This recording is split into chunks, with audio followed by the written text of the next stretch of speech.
Saat ini di gejolak ekonomi Indonesia yang masih gini-gini aja, kita membutuhkan sesuatu yang murah. Apapun itu, termasuk kendaraan, khususnya motor. Saat ini harga motor buatan Jepang kita bisa katakan sedikit overpriced untuk motor-motor premiumnya. Namun tetap ada juga sih harga motor yang masih masuk akal. Tapi semasuk akal masuk akalnya, harga motor Jepang terkadang motornya benar-benar pas-pasan. Pas-pasan dalam hal build quality, pas-pasan dalam hal fitur dan lainnya. Jadinya iya, dipas-pasin dalam segala hal. Namun semua ini berubah ketika produsen Cina masuk ke pasar Indonesia. Mereka menjanjikan motor yang memiliki fitur melimpah, desain kekinian, dan yang pasti harga yang murah. Jika sudah begini, seharusnya produsen Cina adalah jawaban buat kita semua yang ingin punya motor dengan harga murah. Tapi ternyata harga murah aja tidak cukup. Karena faktanya produsen Cina belum ada yang bisa benar-benar besar di Indonesia.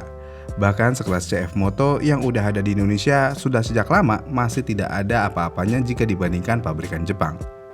Ini berbeda dengan produsen Cina di sektor mobil. Beberapa merek mobil asal Tiongkok seperti BYD, Wuling, Chery, dan lainnya sangat diterima di dunia dan di Indonesia dan dapat bersaing dengan merek ternama dari Jepang, Eropa, dan Amerika. Namun kenapa fenomena ini tidak terjadi di sektor sepeda motor Cina? Apakah motor Cina masih dianggap belum layak dibeli dan belum mampu mendunia seperti mobil Cina? Jawabannya mungkin aja iya. Untuk produk Cina di sektor mobil, kita tidak bisa pungkiri, produk mereka cukup bagus, bahkan terlalu bagus dalam hal fitur jika dibandingkan dengan produk Jepang. Tapi kawetan masih dipertanyakan, dan kita tidak bisa pungkiri hal itu juga. Menariknya, hal ini tidak terlalu berpengaruh di sektor mobil. Sebaliknya, di sektor motor, banyak orang masih ragu membeli motor Cina karena banyak yang mempertanyakan masalah kualitas dan daya tahan. Kenapa bisa sektor motor malah mempertanyakan hal ini? Tentu aja walaupun harga motor jauh lebih murah daripada harga mobil Cina, namun sejauh ini banyak pengguna motor Cina menuliskan di blog atau forum bahwa motor Cina cenderung memiliki masa pakai yang lebih pendek jika dibandingkan dengan motor buatan Jepang atau Eropa. Yang mana komponen seperti rangka, suspensi, dan mesin biasanya akan mengalami penurunan kualitas lebih cepat jika dibandingkan merek ternama. Kenapa hal ini bisa terjadi? Tentu aja hal ini bisa terjadi karena hal yang sepertinya kita sudah tahu, yaitu pemilihan material yang kurang berkualitas dan proses produksi yang tidak seketat standar Jepang. Dengan adanya hal ini, banyak motor Cina yang mengalami kendala seperti kebocoran oli, kabel listrik yang cepat rusak, dan rem yang kurang responsif. Bahkan buat kalian yang udah pernah naik motor Cina, rasanya emang berbeda banget. Bukan kayak naik motor Jepang, bahkan bukan kayak naik motor Eropa. Ya, kayak naik motor Cina. Semua terasa gimana ya? Walaupun memang beberapa materialnya memiliki kualitas yang baik saat ini, tapi tetap aja terkadang stigma barang Cina apalagi di motor masih cukup diragukan. Apalagi kalau kita ngomongin mesin. Sadar nggak jika motor Cina selalu menawarkan motor dengan cc yang besar dan harga yang murah? Mungkin ini adalah jawaban buat kalian pecinta cc besar. Motor Cina selalu menggunakan cc atau performa yang besar sepertinya hanya untuk menutupi kekurangan mesin mereka sendiri, yaitu kurangnya tenaga dan konsistensi performa. Tapi walaupun hal itu umum terjadi, namun bukan berarti semuanya begitu ketika motor masih dalam keadaan prima. Kita ambil contoh dengan motor Cina QJ Motor LTR 125. Motor ini menggunakan mesin yang berkapasitas 125 cc dengan bor di 52,4 mm dan stroke di 57,9 mm. Dengan spesifikasi yang ada, motor ini bisa mengeluarkan tenaga di 10,8 kW di 8.750 rpm, dengan torsi maksimal ada di 12 Nm di 8.250 rpm. Sedangkan jika kita ingin bandingkan dengan motor matic Jepang yang memiliki cc 125, katakanlah Yamaha Mio. Yamaha Mio memiliki kapasitas yang sama, yaitu 125 cc dengan bor di 52,4 mm dan stroke di 57,9 mm. Dengan spesifikasi yang ada, Mio hanya bisa mengeluarkan tenaga di 7 kW di 8000 rpm dan torsi maksimumnya ada di 9,6 Nm di 5500 rpm. Jika dilihat data di atas kertasnya, LTR 125 tentu aja jauh lebih unggul. Tapi jika kita lihat lagi di atas kertas, kedua motor ini memiliki top speed yang sama, yaitu ada di 100 km per jam. Namun ternyata kenyataan berkata lain. Untuk QJ Motor LTR 125 sudah ada yang melakukan testing top speed, dan hasilnya motor ini bisa mencapai 135 km per jam. Sedangkan Yamaha Mio hanya ada di 105 km per jam. Jadi ya, ada perbedaan. Tapi yang kita tidak tahu adalah bagaimana jika motor ini sudah digunakan dalam waktu beberapa tahun. Yamaha Mio tentu aja akan mengalami penurunan performa, tapi biasanya tidak banyak selama motor ini dirawat, karena dalaman mesinnya biasanya akan minim pemuaian dan lainnya, dan itu sudah terbukti. Sedangkan motor Cina belum teruji sejauh ini, apakah akan mengalami penurunan performa yang signifikan. Tapi jika mengalami penurunan performa yang cukup signifikan, ini masih ketutup dengan performa awalnya. Misalnya, di awal LTR 125 sudah memiliki performa 30% lebih banyak dari Yamaha Mio. Namun dalam beberapa tahun pakai, motor ini kehilangan 30% performanya. Pada akhirnya, motor ini akan setara dengan Mio. Iya kan? Tapi apakah hal ini adalah hal yang buruk?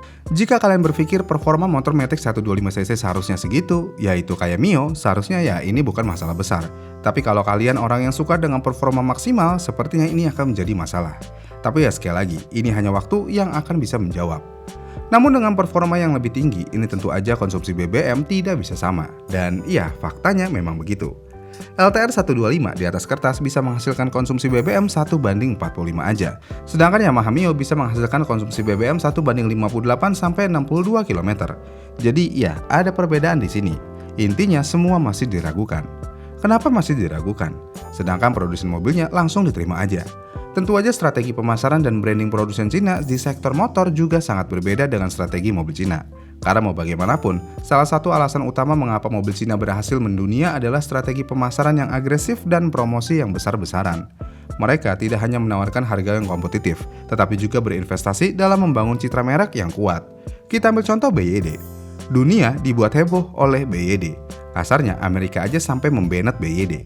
Kenapa Amerika membanet BYD? Ya karena tentu aja BYD bisa menjadi ancaman serius bagi produsen Amerika. Jadinya ya BYD semenarik itu.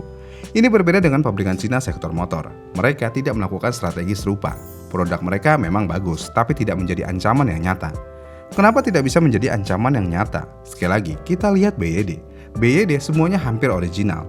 Desainnya hampir bisa dikatakan original. Teknologi yang digunakan juga hampir original. Bahkan BYD adalah pemasok baterai EV terbesar di dunia. Sedangkan di sektor motornya, bisa dikatakan hampir tidak ada yang original. Desain tentu aja mirip-mirip dengan motor yang sudah ada. Bahkan terkadang mereka masih mengeluarkan motor baru dengan desain yang mirip motor Jepang versi lama. Disinilah kekurangan utamanya. Desainnya tidak ada identitas dan keoriginalannya. Jika desainnya aja tidak original, stigma tentang motor Cina murah tapi kurang berkualitas tentu aja masih dipertanyakan. Bagaimana mungkin motor tersebut berkualitas jika desainnya tidak berkualitas? Iya kan? Dan itu sebenarnya adalah hal yang wajar. Walaupun secara fakta sejauh ini motor Cina jauh lebih berkualitas daripada motor Cina zaman dulu, tapi tetap aja masih dipertanyakan. Kemudian selain itu semua, ini adalah hal yang dasar, yaitu service after sales. Honda dan Yamaha kita skip dalam hal ini karena service center mereka banyak. Kita ambil contoh di Suzuki. Suzuki adalah produsen Jepang, dan Suzuki dari dulu apalagi sekarang selalu memiliki jumlah dealer yang cukup sedikit. Hasil akhirnya, motor mereka kurang laku. Memang, desain memainkan peran penting di kasus Suzuki, tetapi ketersediaan dealer service juga bermain peran juga di sini. Dengan semakin minimnya dealer motor Suzuki, konsumen Suzuki kemungkinan akan berpikir beberapa kali sebelum memutuskan untuk membeli motor Suzuki lagi. Dan hal ini kemungkinan besar terjadi di motor Cina. Jika kalian punya motor Cina saat ini, kalian akan sedikit kesulitan untuk menemukan dealer service motor Cina. Emang sih beberapa pabrikan Cina di bawah APM sudah menyebar beberapa dealer di Indonesia dengan cara menjadikan beberapa merek di satu dealer. Tapi tetap aja, buat kalian yang tinggal jauh dari perkotaan, ini akan menjadi hal yang cukup sulit. Lalu kapan kita bisa yakin membeli motor Cina? Tunggu saatnya ketika mereka bisa membuat produk dengan desain original dan mesin yang original, karena sejatinya mesinnya juga masih banyak yang mirip dengan produk Jepang.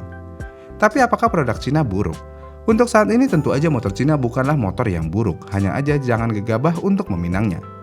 Gimana nih menurut kalian? Apakah motor Cina layak dibeli saat ini? Komen di kolom komentar di bawah ya, dan sampai jumpa di video selanjutnya.